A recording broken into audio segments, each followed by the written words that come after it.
I'm Bridget Lawrence. I'm 21 years old and my parents are billionaires. I live in a huge house on a hill and I have a big pool. I never saw my family's money as an advantage. Sure, we went on summer vacations to Europe, trips to Colorado to ski, but we were normal. My sister Anna and I fought over television channels and we stole things from each other as normal people do. My parents didn't talk about money. They never acted like we were mega rich. They punished us a lot when we acted like spoiled girls. I just had things. I thought everyone had the latest phone, the newest headphones, the latest in fashion, just as I was. Just a silly girl. I hadn't thought about it. I was a bit dumb and naive about it. Money was never an issue until I met Eitan. He was very attractive. He had green eyes and they were too bright to die for, and jet black hair. He wore ripped skinny jeans and faded secondhand t-shirts. For me, it was love at first sight. Eitan was very sweet to me. He called me baby and he told me that I was the smartest girl he'd ever met. We would go places and he would introduce me to everyone. He was so proud of me and it made me feel special. I was going to marry that boy. We went out and I didn't mind paying for the pizza at the restaurant. He had cash to spend, but it wasn't a big deal, but pizza turned into much more expensive meals. Buying him a t-shirt from a concert when we were going to a show turned out that I also paid for the tickets, or he bought me a drink and I let him pass. He had money, but he didn't. He said that he loved a girl who could treat his man well. I was flattered enough to buy him a new laptop and new clothes. He was always so grateful, so flattering, and I believed it.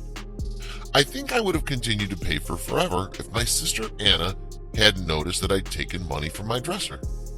We fought over it, and I was desperate to prove my sister wrong. I took him to a restaurant and asked him to pay because I'd forgotten my wallet. He did not pay. He told me to call my house and ask Anna to give me my credit card details. When I asked him why he didn't pay, he turned red and told me that he didn't have that much money. I asked him to take me out to eat something that he could afford, like French fries or even ice cream, and he did. He took me and he told me that he'd forgotten his wallet, so I had to pay. Eitan still seemed like an influential person.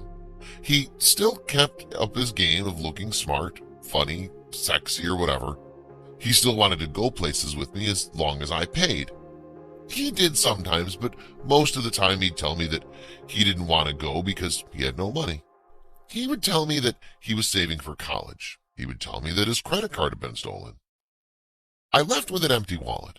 I knew it would freeze her, but Smile would turn to plastic and he would go on without me. Sometimes we would go out with my friends. He never offered to pay for me. I found out from Garrett that when I didn't pay, he convinced him to pay. Genius Tim also paid for him. He never spent a penny, and if I didn't pay, we wouldn't go out. And so it was in time he drifted away. I'd said no too many times. He stopped calling me baby and started calling me stingy. Things like that behind my back. I heard rumors that he tried to date my best friend Fiona, and she told him he was a gigolo. After Fiona, he had more luck finding a new piggy bank. He dated Carmen D'Angelo. Her parents were nouveau rich, and she loved giving gifts to her friends. She threw amazing parties. She'd given me a Gucci wallet because her mother had bought her two. She was a sweetie. Anna told me that to try to offer Eitan an apartment, and I did, and he returned to call me baby again just for that. But I heard him talking with his mother over the phone and telling her that he'll have whatever he can from me, and I understood that his mother encouraging him to do so. I told my sister, and by that, I knew that he's manipulating me. He broke my heart. I was an ATM for that guy. When I ran out of money, he left, and I felt bad for Carmen. I decided not to stand there and decided to expose him in front of all my friends, just not to use anyone else of them. I set a plan to record our conversation over the phone when he was telling me baby, when I offered to buy him an apartment, and when he was calling me stingy when I'm telling him I'm running out of money right now. Also, I recorded conversations when he talked to my sister and trying to use her to buy him something also. Then I made a big party and invited all of our friends and Eitan, of course. And in the middle of the party, I showed them all the conversation and played our recorded one over the phone and exposed him in front of it all. He immediately run from the place and we never saw him again. Sometimes it's difficult to have things because you never know if someone loves you for who you are or what you can give. I guess I'm lucky. I learned early how people can really be. Now I only go out on dates with guys who don't know I have money or that they're as good as me. I felt guilty for a long time. How could I be so stupid? I let Aiton use me. I loved him, but he loved my money. So now, baby, he takes care of himself. Men haven't always been spoken of as gold prospectors. Kanye West's well-known album is unmistakably about a transgender. Gold diggers are usually depicted as females who are after a man's riches in film and television shows. We aren't taught as women to accept the possibility that anyone's after our earnings. In reality, we've been socialized to avoid making it seem as if we're after a man's money. We're frequently concerned that men are only interested in us for women. But what about the cash? Whether the woman is well known or holds a prominent role in society, that is, men don't need to know you're rich if you're not an actor or a politician. People will learn a lot from Google. It's painful and even risky to have someone date you for your earnings. Here are some red flags that he's just after your money. He gets so involved in the job conversations, such as how much you spend, how much you pay others, what you do, and so on.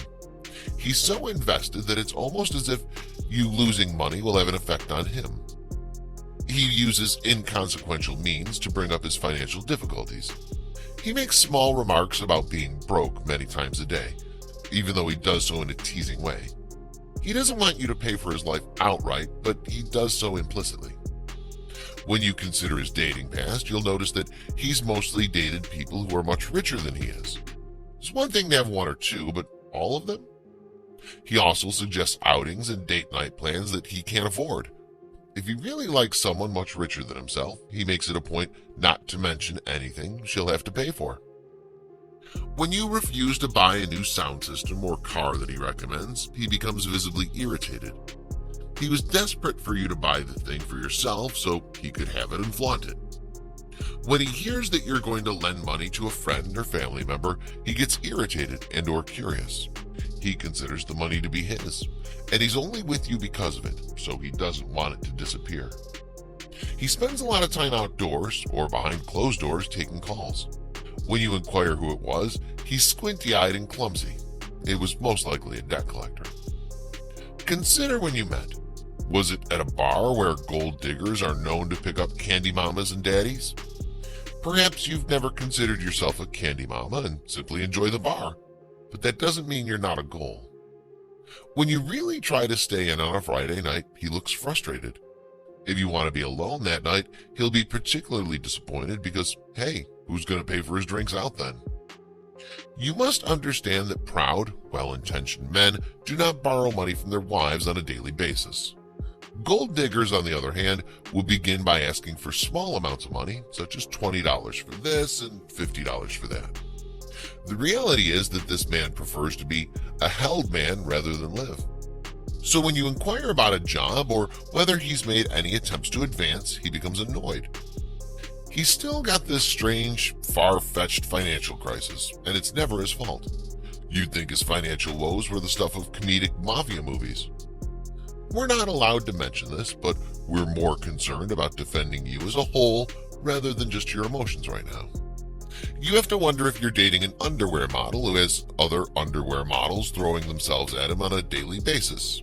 And you're cute, sure, just not that, but you're loaded. You've mentioned retirement early or working less hours because you're exhausted. Maybe you want to go on a trip or write a memoir. He still tries to talk you out of making this decision, even when you say it'll make you happier. He still tells you that you deserve to be pampered because you work so hard. However, he is, of course, included in the massage, yachting outing, or oyster meal.